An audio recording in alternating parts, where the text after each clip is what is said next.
28th April 2003, Jaswantpura district, Ajmer, Rajasthan, around 5:15 p.m. in the evening. An unknown call comes to Savar police station in which a person tells in a very scared voice said that a head has been found on the dried banks of Banas River. The officer was about to ask the person's name, but the call disconnected suddenly, after which some policemen reached the spot. Banas River was completely dry, and a severed head was lying on pillar number 11. When they see the head closely, they came to know that the head had been burnt badly so that its identification could be hidden, so that it is not known who was that person. After some time, the entire village reached the spot. Everyone's breath had gone dry, and there was fear in their eyes. After that, police officer Surendra Singh immediately reached the spot with his team. He saw a head lying on pillar number 11, along with a jute sack, and plastic bag was also found which had blood on it. But the question was, where is the remaining body of that severed head, body below it? The police spread all around in search of that entire body. About 2 kilometers away from there, the police found a full-sleeve shirt soaked in blood, a pillow cover, plastic table cover, and 2 plastic bags. Now all this has started, but suddenly police station in charge Surendra Singh got the news on wireless radio that a black color plastic bag was floating in the well, and a strange smell was coming from it. After which the policemen, with the help of the villagers, along with a rope,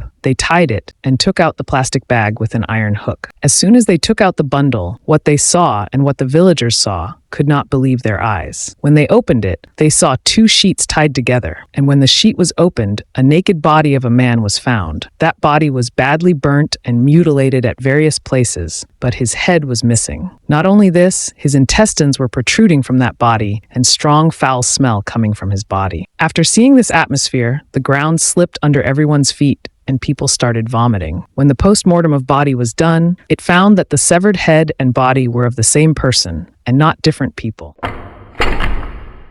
Now police had no idea whose body and head belonged to him, so due to lack of identification, the police cremated the body, but the evidence that was found near body was deposited in the evidence room. The police did not find out whose body it was, because no one had lodged a missing report in the nearby police station. 4 days after the incident, on 3rd of May 2003, the police called the local newspaper people and gave them information. Police told them a body found in someplace else on a serious note. Police told them one more thing, that the burnt head we found had a steel wire under his left eye, which shows that he had undergone some facial surgery. Do not forget this. Remember this carefully, because this steel wire, which was under the left eye, is going to play a big role in this story. The story begins with, Kishangarh is Asia's largest marble market, 120 kilometers away from Jaswantpura. And there lived a person in Kishangarh whose name was Bhawani Shankar Sharma, who is a marble trader and a big businessman and had not come to the office for a long time. In his place, his wife Nidhi Sharma was coming to the office. Bhavani lived with his wife away from parents in Kishangarh. Bhavani and his wife often fought over why he was so clingy to his parents,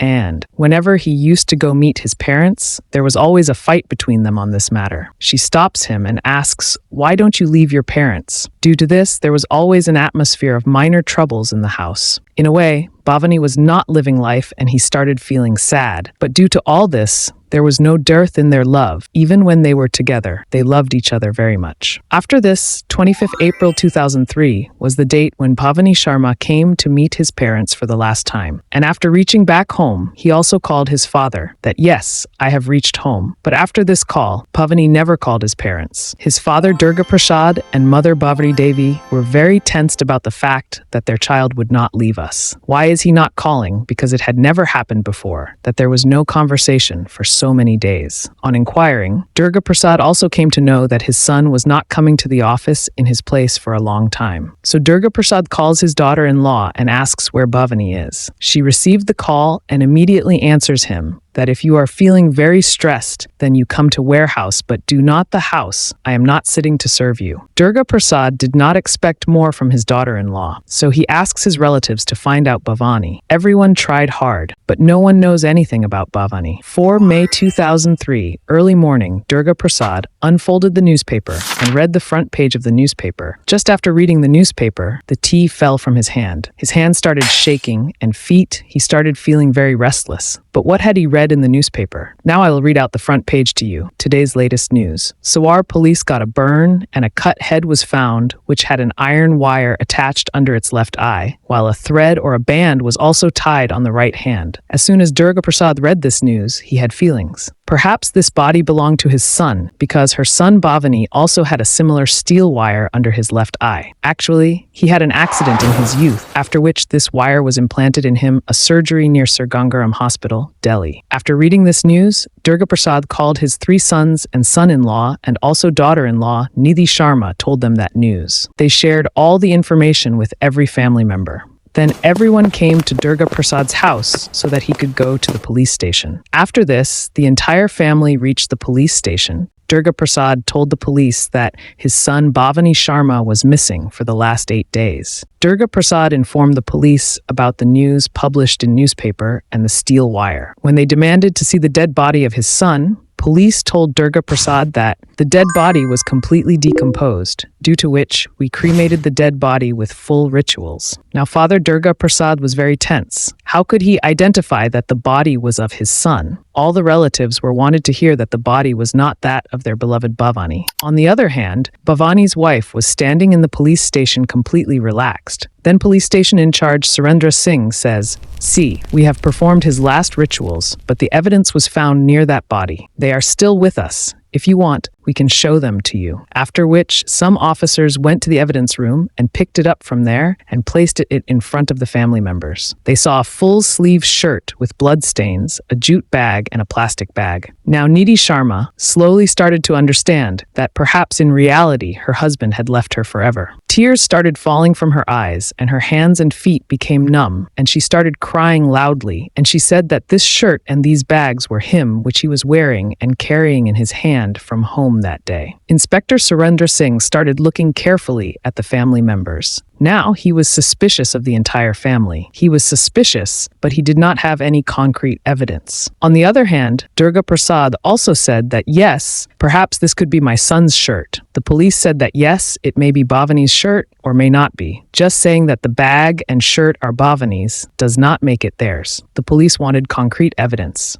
After which Bhavani's father Durga Prasad said, "Yes, I have proof." Durga Prasad said that the steel wire you found was at the same place on her son's face, because his son had an accident 11 years ago. His cheekbone was broken, so to connect this back with forehead bone, he took his son to Sri Gangaram Hospital in Delhi, and Dr. Shiv Shankar Shah had joined those 2 bones with that steel wire through an operation. But the policemen were not ready to accept it. So verify this. Durga Prasad gave the doctor's number to policemen. When police officer Surendra Singh called the doctor also verified about that incident. Yes, it has happened. The doctor also said that he is the only specialist doctor in the entire country to install this kind of steel wire, and he also told that till now he has done so in entire Rajasthan. Only 3 people have been subjected to such surgery, and steel wire has been fitted. The doctor also shared the information about those 3 patients. Now it has become very easy for the policemen. Police talked to all the patients, except Bhawani Shankar. Everyone else is alive. And then it became clear that the dead body police had burnt was that of Bhawani Shankar. But now the police had to find out who could kill Bhawani Shankar and why. So the investigation begins. Suspicion fell on Bhavani's wife, but the police also felt that he was so tall and his wife Nidhi was of very short height. So how could she kill him? And the police also felt that Nidhi Sharma cannot kill her husband so brutally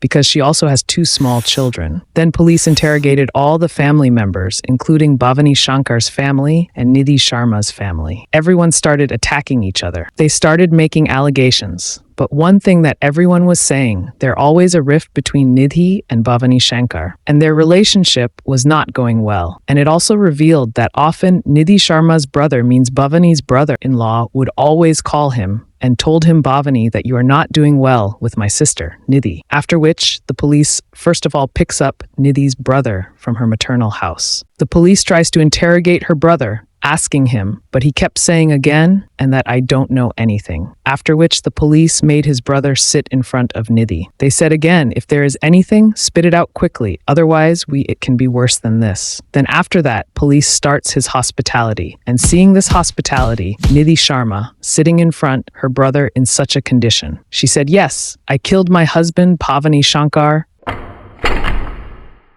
And then after listening to what Nidhi Sharma told to Surendra Singh completely shocked. Nidhi told the officer that first of all, you drink water and bring me a glass of two, and now whatever I tell you. Every single thing that I'm going to tell you is true. Yes, I have murdered my husband Bhawani Shankar. When the police asked why and how did you do this, Nidhi Sharma starts spilling her secret in front of the police. She told that she suspected her husband indulged in promiscuity and that he often took flights to go to nightclubs in Delhi and Mumbai, and that he had illicit relations with many women. It was only a suspicion. She had no proof. Another doubt she had was that he loved his family very much, so he felt that would not have handed over all the property and business to his family members because of this. So she made a plan to kill Bhawani Shankar, and then he swore. She tells how she killed her husband. She told Bhavani's driver, who was her friend named Ashok Vaishnav, along with him, killed her husband in the house itself. Nidhi forced Ashok out of this greed. She told him that she would waive off all the installments of car which my husband had given you on finance and would also give the money separately. On April 26th, 2003, between 7 to 7:30 p.m. in the evening, Nidhi mixed sleeping pills in Bhawani Shankar's juice, due to which he became unconscious, after which Ashok came to home, who brought an axe with him, and then her unconscious husband lying on the table and attacked him 10 to 15 times one after the other with axe. But still Bhawani was not dead. Gradually, he started regaining consciousness, but he was still in a half-dead state, seeing which Ashok attacked Bhavani 5 to 6 more times on the head. With this, his neck bone was broken, but still connected to his neck. And then, Bhavani's wife slowly starts cutting his neck with a knife, and after cutting that neck, separates it from the body. Imagine, this wife is doing that with her husband, but as soon as she did this, blood had bleeding from Bhavani's body. A fountain of blood started coming out. Seeing this, Nidhi ran and brought a jerry can, something like this, and then Nidhi squeezed out each and every drop of Bhavani's blood and started filling the jerry can. Now slowly it started filling. About 3 to 4 liters of blood got accumulated in that barrel, but still both of them were not relieved. Then they took Bhavani's body to the basement, where they tried to burn Bhavani's body, but it did not burn. After which, they picked up Bhavani's head and went to the terrace, where Nidhi turned on the gas and lifted her husband's head and placed it on the gas burner, and burnt completely and turned into a mash. First, the hair on the top of head catches fire, and then slowly the face. After burning that head mercilessly, they completely believed that now no one would be able to recognize that head. After which, he took off Bhavani's clothes and kept them in a separate bag. Then she put all the body, head and clothes in his car and left towards the forest. Around 2 o'clock in the night, Nidhi and Ashok were running here and there with Bhavani's dead body. Their plan was to throw the head, body, and other things in the Banas River. But then, Ashok saw a police car coming towards them, seeing which he got scared and told Nidhi, which created panic in both of them. Hearing the sound of police car, their heartbeat increased, and they were about to leave the place and run away. But suddenly, they saw a well, after which they threw the body in that well, and then threw its head clothes at small distances, and kept a 3-4 liter jerry can filled with blood, buried it in the ground at a place named Hatundi, after which both of them got scared and came back to Kishangar.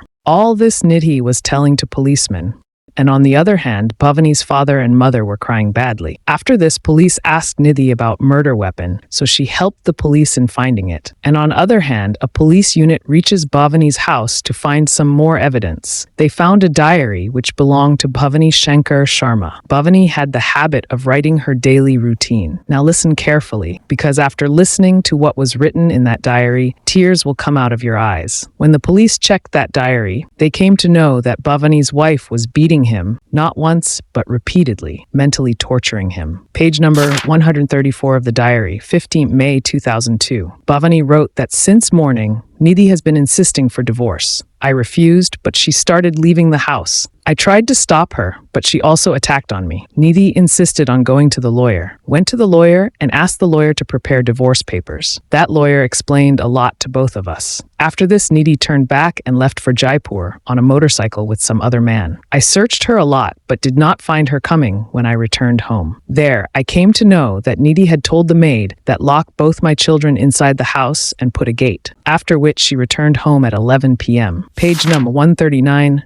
20th of May 2002. Nidhi threatened me to either close my company and I should throw out all the staff, otherwise she will file a false case against me. Page no 154, June 4th, 2002. Bhawani Shankar writes on this page, I am afraid that being given poison in my food. I don't know what she mixes in my food. Nowadays my tongue is stuttering. It means that Bhavani knew that his wife was trying to kill him, but still he continued to maintain the relationship and tolerated it, probably for the sake of those two innocent children, because only a father can do this. When the police reached the last page of that diary, they found dried water stains. Perhaps they were Bhavani's tears, which he could not stop. Now the pages of the diary have also become evidence against Nidhi, who is now shouting to the policeman, the person you are looking for is here. And now, this diary was going to act as an evidence in the court. Nidhi and her partner in crime, Ashok, were sentenced to life imprisonment. Nidhi had tried a lot to destroy the evidence, but she did not know. A steel wire will hold her like a hook. After this, the custody of children was handed over to his grandparents. Now with this case ends here. Before you go,